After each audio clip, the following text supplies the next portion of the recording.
very devout. I've noticed that, when you guys come to church and pray, and I'm not trying to embarrass you, but um, is that like, just part of your specific family upbringing, or is that kind of like a more of a, do you notice that in the youth in your church in general? And if so, like what's the reason for that? Because I really do notice it.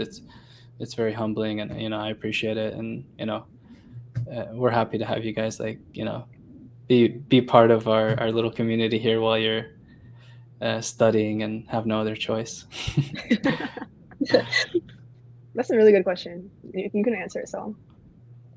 Um, yeah, it's an interesting question because I want to say like family upbringing does have an impact, but at a certain time, like during your adolescent years and just growing up and wanting to understand your faith, like it's you have the choice of wanting to go to church, or your parents aren't forcing you, and it's that relationship that you build with God and that with Christ. And I want to say like at back home in the Bay Area, like our church, we had Bible study with the really like amazing teacher that we had. His name's Dr. Nagasi, and he really just like I want to say like he helps build that foundation in all of the youth, like especially during those years of like teen, like transitioning from like your like middle school to teenage to college. So like I want to say like a lot of us are in the same like I don't know, I guess you want to say devout or whatever, I don't know what the word is for that, but just like I want to say like we kind of grew up together. And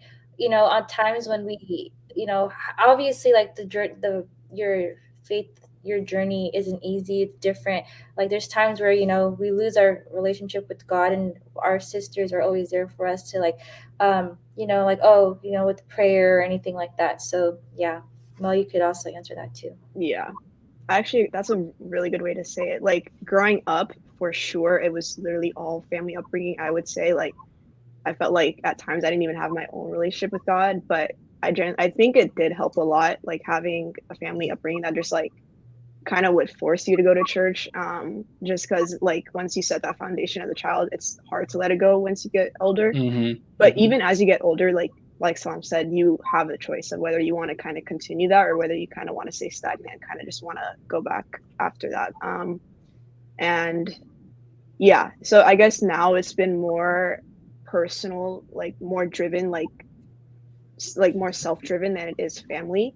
Just Right. because now we're older and like Sel said, like it's up to you whether you want to Yeah. like continue like getting closer to God and getting to know him. Yeah, because we all don't have like a Dr. Nagasi in our life forever, right? So I don't know who that Yeah, is, but he sounds great. At a certain point, we have to, make our own decision exactly. to continue steadfast in the faith, and Yeah. and stay devoted.